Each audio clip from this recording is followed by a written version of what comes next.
Let's say good morning to our co-host. He is a New York Times best-selling author, retired firefighter, safety engineer, Mr. John Gilstrap. Good morning, and a great fan of L.A. Roberts. I've bought several very nice Christmas gifts for my wife there. It's they sell good stuff and great customer service. And she just got her watch battery fixed. See? So, I don't make that stuff while up. we wait, yes. Yeah. I don't make that stuff up at all. My wife is very petite. Bought her a watch there for her birthday. So I need to kind of take a few links out. Mm-hmm. Bill goes in the back room. I don't know what he does back there, but he comes back out and the watch fits. It's like magic. Also, he is a Vietnam War veteran, 26-year member of the House of Delegates, former Deputy Revenue Secretary of the state of West Virginia, Mr. John Doyle. And you all are talking about watches, and I went and left my phone home. Oh, well. Yeah. Which would explain why you didn't answer it while we were calling you. Yeah. Well, I wouldn't have anyway, because I probably would have been in the car. I don't answer my phone in the car. I appreciate you cooperating with the law. I do, too. I don't bring felons in here, Mr. Doyle. No, that's a misdemeanor. Well, if you're doing it, though. Oh, okay. It's felony status. The whole Bluetooth thing hasn't happened with your car? No. Okay. That's way newfangled. Okay. They say if you want to have a pleasant interview experience on this program, just bring the host's food. And Stacie Rohn has done exactly that with these cupcakes here. Stacie, they look like they are chocolate with a cream cheese top to them. Chocolate zucchini muffins. Chocolate so they're zucchini healthy. muffins. How about that? Did you have one yet, John? Well, there's time for 2 bites during the break, but you can't chew a muffin during an interview. Do you approve? I do approve. They smell great. Yes. Well, good. By the way, what all you got in there? So there's zucchini, almond flour, and Lakanto sugar. So it's not the high test sugar. It's a healthier version. Is that the monk Because sugar? here monk fruit. So we're trying to be healthier and. See, my wife is listening. I know. So I'm having vegetables, dear. You are, yes. Zucchini. Yes, You're going to put ketchup on it? I hope not. Well, that's a vegetable, right? It is. It was in the Reagan administration. Yeah, right. Had to reclassified as a vegetable. Yeah. Stacie from the Boys and Girls Clubs of the Eastern Panhandle. That includes all 3 counties. Welcome. Hello. Thank you. It's good to be here. I brought a friend today, too. I see that, Miss April Leonard. Yes, April's with the Kiwanis Club in Shepherdstown. And a little bit later in the interview, we're going to talk about our event that's coming up in October. Very nice. April, welcome. Thank you. Have we had you in studio before? Nope, it's my first time. Well, congratulations. Thank you. You're a rookie, but we're going to get you through here in veteran status by the end of the show. All right, We've awesome. never lost a guest on this show. Good. Not once. Came close once, but we fortunately, I'm trained in CPR, so it works out. So is Gilstrap. Yeah. I'm not. No, you didn't have to do all that when you're in the service. He was on the Yes, other side of that equation. We're talking about 1968 and 1969. Yes, I was trained then. I have not done it since. So what were you doing in 1968, Rob? I was 5. I was probably watching Lassie on my television and crying when Lassie got lost or something. Yeah. Stace, give us an update on the funding for the Boys and Girls Clubs of the Eastern Panhandle. Well, the last time I was in, we talked about our 21st Century Community Learning Center, our education funding being held up in the Office of Management and Budget. And the week after that, thanks to the great support of Senator Capito, she had a meeting with Director Vogt and drafted a letter. There were 10 senators, and thankfully both of our West Virginia senators signed on to that letter requesting that they release the funds. How did this impact us? It was $160,000 that we would have had to fill to be able to offer those school site programs that we do.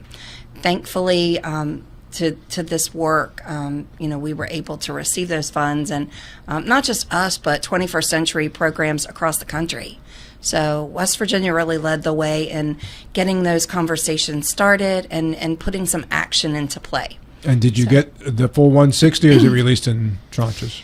We got the full excuse me, we got the full 160. It goes to the State Department of Education, and we got confirmation that our grant will continue for the next year. And what kind of programs are included? So we have 5 after-school sites where we go into 5 Berkeley County schools to offer after-school education. So it's tutoring. We hire teachers.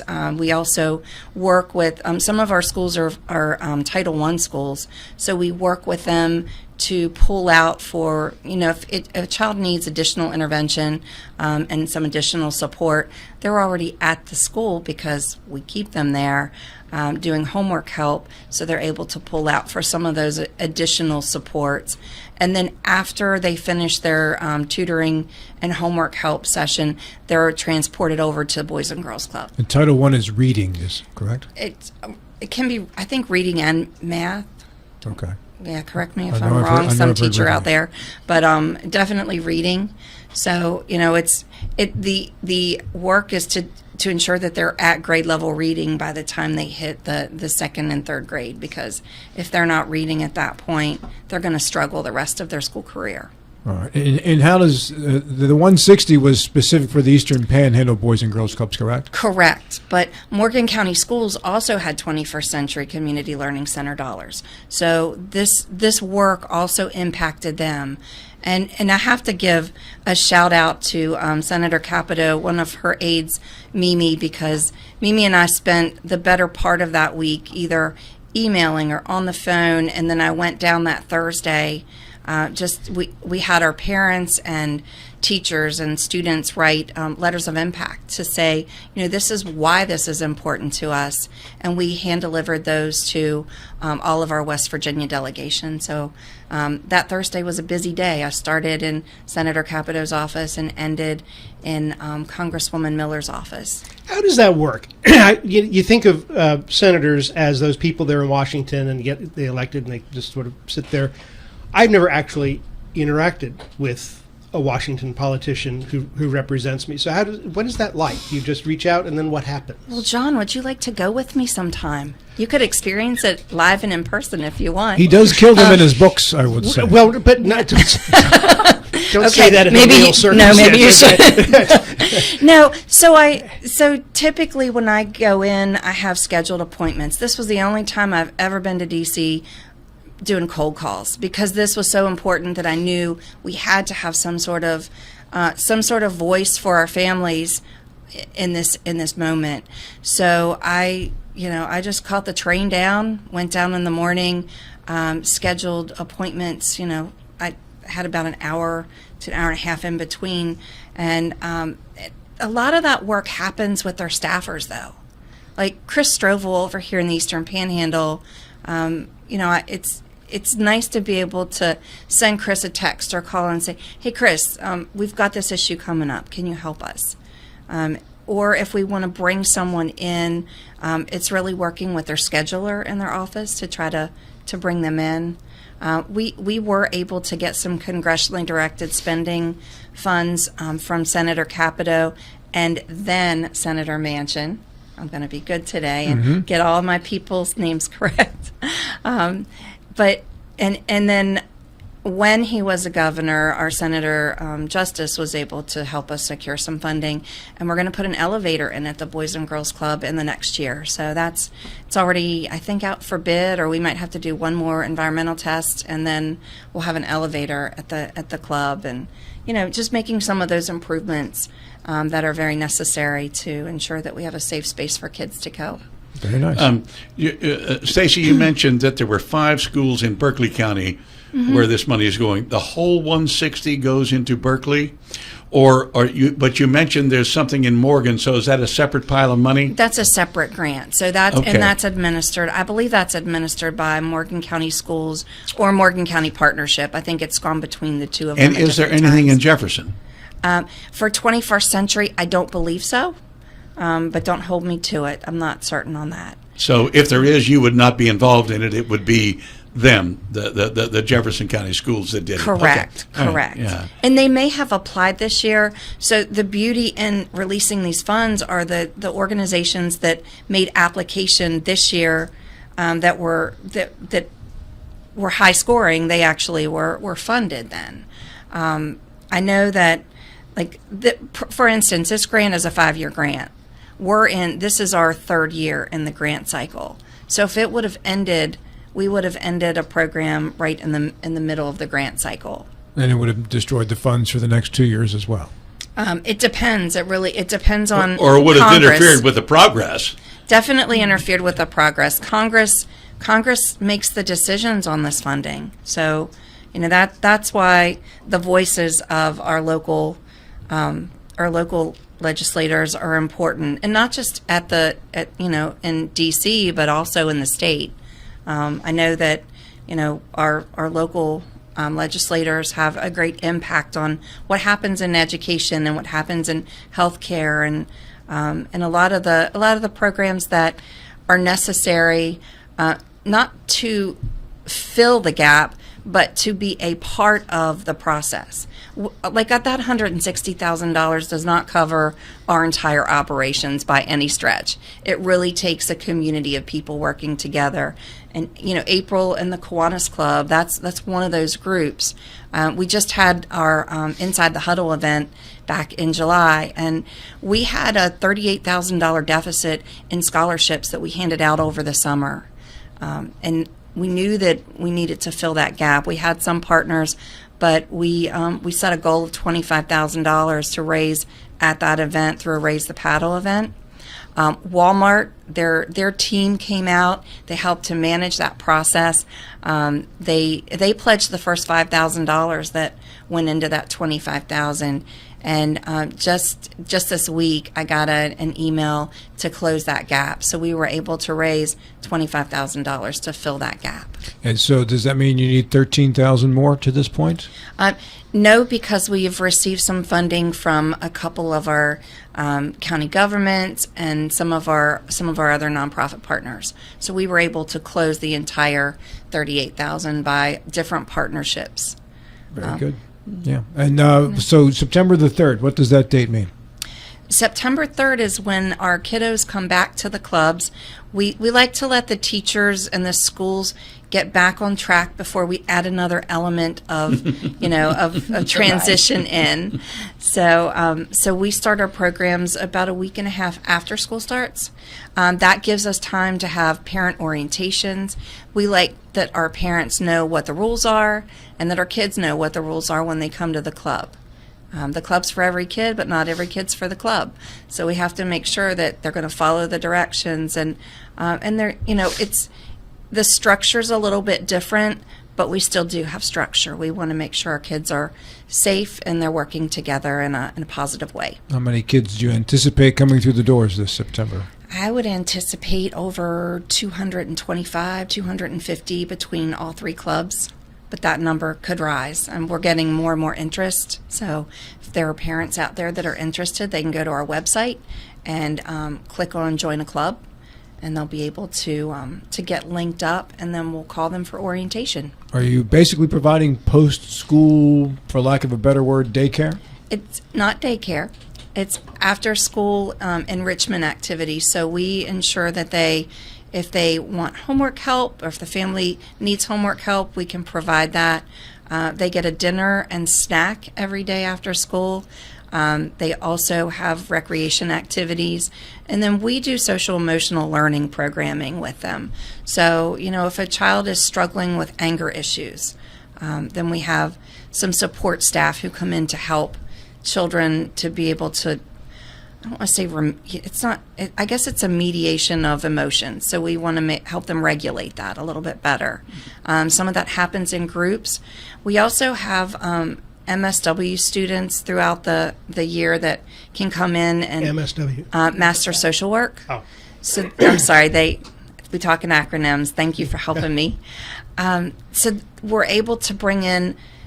We're a training ground almost, where we can bring in folks who are training to become social workers or training to become counselors. So they'll have an opportunity to work with the kids in that moment.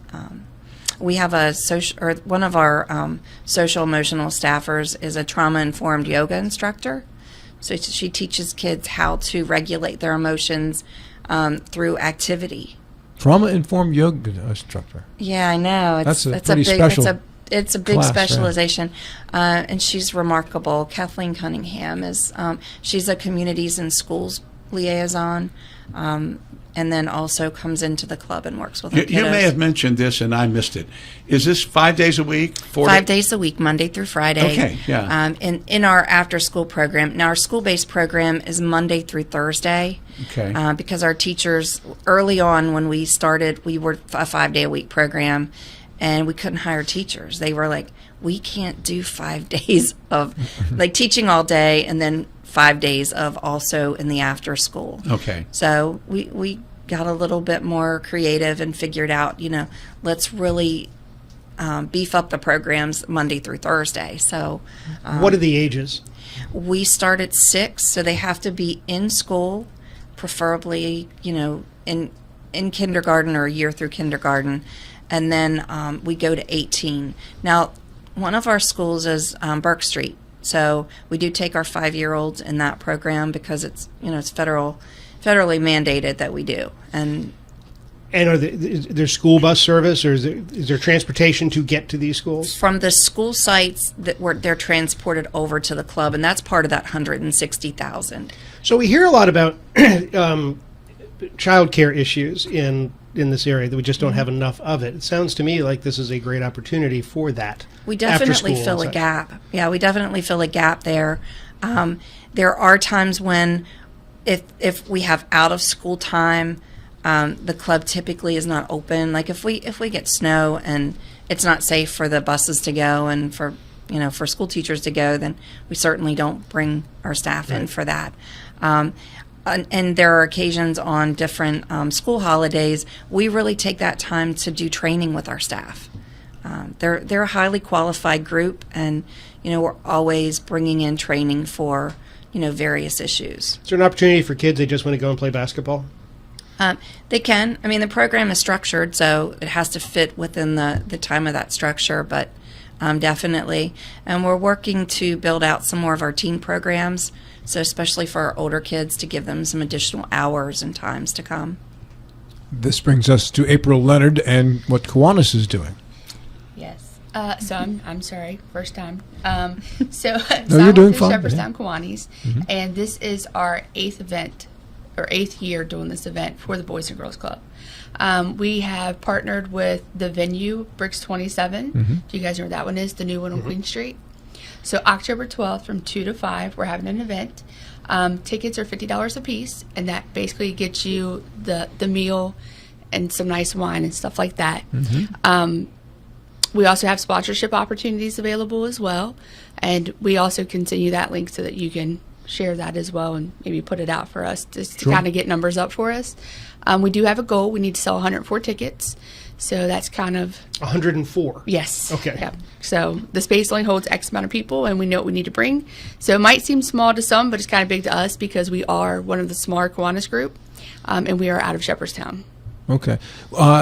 Is there a reason why the Shepherdstown Kiwanis Club is doing an event in Martinsburg? Is it because it's closer to the Boys and Girls Club offices? I believe so. I'm really not sure, so I would have to ask the club members. But they also love Stacie. We all love Stacie. Who doesn't? So, and the Boys and Girls Club is very important, especially to Margaret Walker, which is one of our team members, and Terry Walker. They've been deeply involved in Boys and Girls community for a while. So, Okay. And this is the 8th year you're doing this? their 8th year, yeah. It's only my second. Okay. Very Yeah, good. so- Stacie, tell us about this event a bit, from what you recall. So it started, Adele Knott and Margaret Walker and Kim Walls, a couple of the members, came to us and said, hey, we'd like to do a wine event to help support the Boys and Girls Club. And we've had it in various spots. So it's been I think we started over at the Clarion in Harper's Ferry, and then it's gone to Crest Creek. And then it's been at Bricks now for the last couple of years. And they've been very accommodating and working with us. I know April has a great partnership and friendship with the folks at Bricks. So she's done a phenomenal job in helping to bridge the connection there and help build that level of support, because it's not just the ticket sales or the sponsorship alone, Bricks has also kind of come to the table to help support this event. And that I attribute a lot of that effort to April, because without her advocacy on our behalf, this event might not be quite as wonderful and big as it is. So it's $50 for a wine event. $50. So, April, do you want to talk a little bit about the food and and how the wine tickets work? And how you get tickets, too. Yes. So we have an online link. We have a text code. I don't have it with me. It's Bricks 27. So if you text 26989. Wine 27. And wine 27. Thank you. So it's 26989, and you'll text the word wine 27, and that'll take you right to a link where you can order tickets. And you can pay online, so everything is automated. There are also other opportunities within the club. I'm sure that the club will be selling tickets internally as well. Yeah, and basically it's a buffet style menu, so they have everything: shrimp cocktail. They're doing Brussels sprouts, little sliders. I mean, charcuterie boards. Like, there's so much food, it's crazy. And of course they have their bar open with the wine and spirits and stuff like that, so it's pretty cool. Well, I'm a huge fan of Bricks 27, so I will put in a vote that it's not only is it a nice place, it's a classy place. They got a good bar and great wine selection. Absolutely. So and Drew, Jillian, and Joe have just been amazing to work with in this whole process. This is Jillian's first year with the venue, but I've worked with Joe the last 3, and I've known Drew forever. So it's definitely been awesome to have their support. And Stacie, this is a fundraiser at $50 a ticket, 104 tickets. You're hoping to make at least $5,000 on the ticket sales, it seems. Do you have sponsorships as well on top of that? We do. We also have raffle baskets. So anyone that comes to the event, there will be a section where they can purchase tickets for the baskets. I think we're going to have a guest speaker this year too. Yeah, right? so we always have an alumni speaker Yeah. to be determined. So hopefully I can come back before the event and share a little bit more. And when is the event? October 12th from 2 to 5. It's a Sunday. October 12th, 2 to 5. All right, very good. And is there anything you're specifically marking this money towards, project-wise? I mean, it's really to support the kids. So, our overall program, we have about a $1.9 million operating budget across 3 counties. So, any opportunity to partner with an organization that is generous enough to do an event on our behalf like this, every dollar goes right back into the programming. Is Berkeley County, the Martinsburg location, your largest location in terms of number of kids? It is, and we have big plans for that facility. So the goal is that we're adding an addition on and almost doubling the size of our footprint in downtown Martinsburg. So more to come on that. That'll create some gymnasium space. And John, to your question about, can you just come in and play basketball? It'll create opportunities for kids to come in and do that, because we won't be so small in space. All right. And what is your current square footage, and what will this take it to, roughly? Current is about 14,000 square feet, I think, give or take, and this will double that. So 28,000, that's a pretty good size space. Yep. Very good. All More right. excited. Okay, one more time. You text to what number, what code to get involved in this fundraiser? 26989 is the number that you'll text to, and you want to type in the word wine 27. 26989. Wine 27. And then you'll find a way to get tickets from that. Yes, sir. Yeah. All right, very good. This is October 12th, a Sunday, 2 to 5 at Bricks. That's Yes. correct. Very nice. I met Kevin Knowles there for lunch one day. I ordered the grilled cheese sandwich. And it's actually at the venue Bricks. So Bricks 27 is one, the venue's separate. It's across the street. And that's where it'll be. Yep. Across the street. The blue building. Thank you for pointing out that difference. Also by nice. You're welcome. Yeah. All right. Thanks for coming in. Thanks again for the snacks. Sure thing. Take care. I hope you enjoy. Have a good day. All right.